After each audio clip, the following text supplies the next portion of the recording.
In the late Bronze Age, the bow was the weapon of kings and pharaohs. Not the case 400 years later in Homer's time.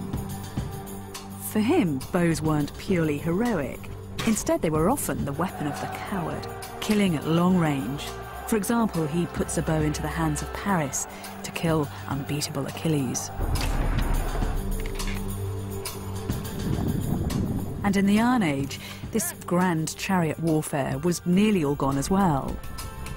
But the larger-than-life Bronze Age characters skilled in its practice outlived their time, surviving in popular imagination and in Homer's poetry. Homer would have loved all of this, because if you read the Iliad, it is almost cover-to-cover gore.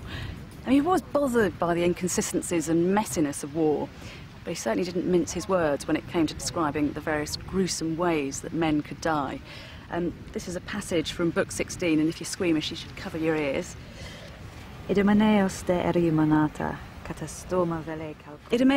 skewered Eurymus straight through the mouth, the merciless brazen spear point raking through, up under the brain to split his glistening skull. Teeth shattered out, both eyes brimmed to the lids with a gush of blood and both nostrils spurting. Mouth gaping, blowing convulsive sprays of blood, and death's dark cloud closed down around his corpse. And of course, all this was laid at Helen's door. It was just that one moment of eta, is the Greek word, abandonment, that caused the deaths of thousands and thousands and thousands of men. Once again, it's eros and eris, love and strife, sex and violence, walking together hand in hand.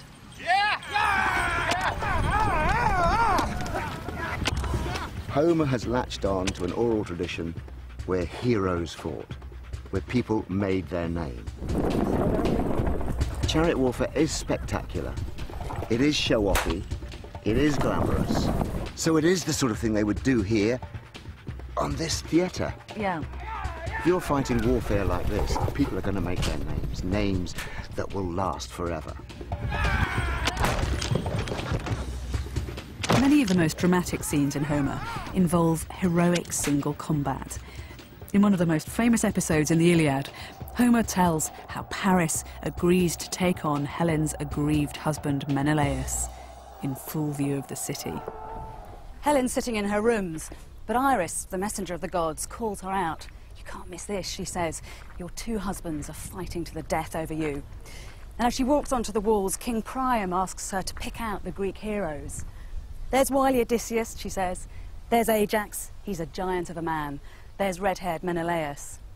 And as she stands up here in full view of everyone, she's a prize for Greeks and Trojans alike.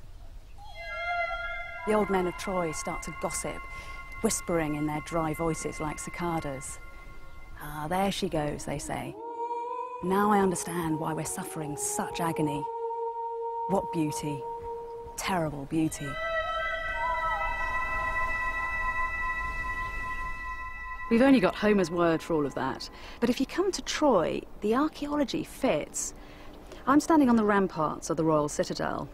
Just below me there, that pile of stones is a late Bronze Age gate which has been blocked in at some point.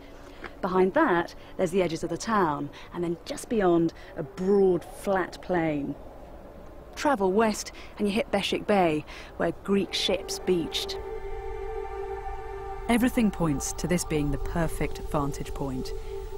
From here, Helen could have watched her two husbands fighting to the death. Homer recounts it as classic heroic single combat, heavy with ritual. First of all, the battleground is marked out. The two fighters draw lots, and Paris hurls the first spear. It pierces Menelaus' shield, but doesn't wound him. He then throws, but now Paris' shield holds firm. Then the fighting becomes less ordered, less honourable. Helen's first husband grabs Paris by the helmet and drags him back to his comrades. The Greeks are going to hack Paris to death. Yet once again, where there's violence, sex is never far away. Homer brings the goddess of love, Aphrodite, back into the story.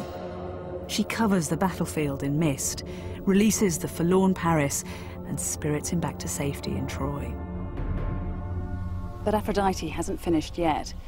She leaves Paris stretched out languidly on his bed and goes to fetch Helen, forcing her to pay homage with aphrodisia, the things of sex. But Helen doesn't want to sleep with Paris. She's embarrassed by him. He's dishonoured her. She tries to resist him. She tries to fight Aphrodite. But you can't take on the goddess of love and win. The more Helen pours scorn on Paris, the more she provokes him, the more lustful he becomes. It's one of the most erotic moments in the Iliad. But come, Paris says, never as longing for you overwhelmed me so. He led the way to the bed. Wife went with him. And now, while the two made love in the large carved bed, Menelaus stalked like a wild beast up and down the lines. Where could he catch a glimpse of magnificent Paris?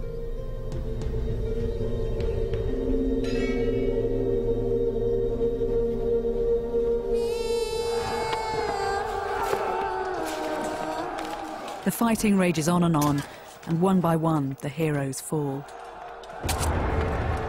Paris himself is eventually killed, ironically, with a poisoned arrow. Desperate to win the day, the Greeks come up with an extraordinary plan.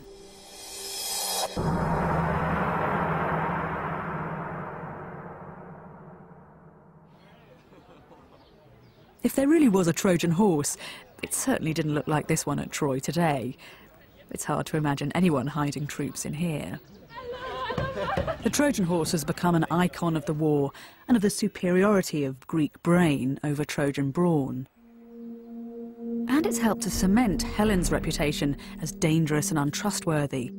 As she endeavours to betray her Greek kinsman inside the horse, she's once again the archetypal fickle woman. She walks around the horse 3 times, stroking its flank. As she goes, she imitates the voices of the women that the soldiers have left behind them in Greece, murmuring sweet nothings, calling out the names of the heroes. It must have been torture for them. They'd been on campaign for 10 long years.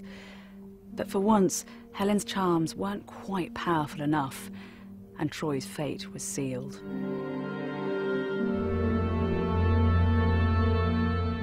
As the city slept, the Greek heroes crept out and threw open the gates.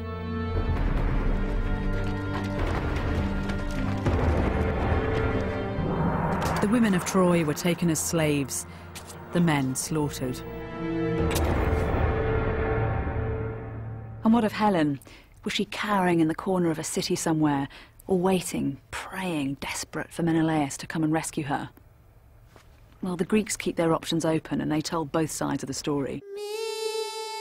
On vase paintings that portray the episode, Helen's often plucking at her veil, and it's very difficult to tell whether she's covering herself up in fear or loosening her clothes to welcome Menelaus back. But whatever Helen felt, Menelaus just wanted to kill her. He tears through the city, hunting her down, his sword held high. And then when he sees her again, all he wants is to have her back.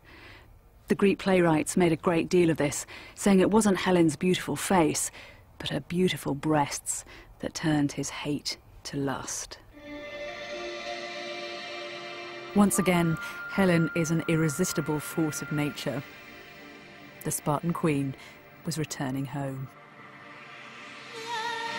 The ancients tell us that beacons were lit on summits across the eastern Mediterranean, exactly the way in the late Bronze Age that the news of the fall of Troy could have been carried all the way back to Mycenae and Sparta.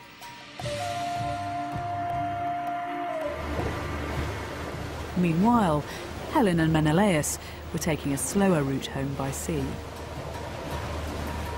When they travel back to Sparta, they take with them many glittering treasures to decorate their palace.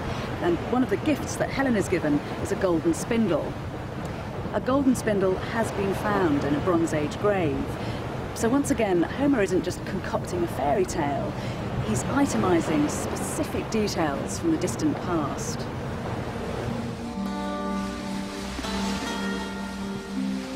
Helen and Menelaus eventually return to their palace, high above the Spartan plain.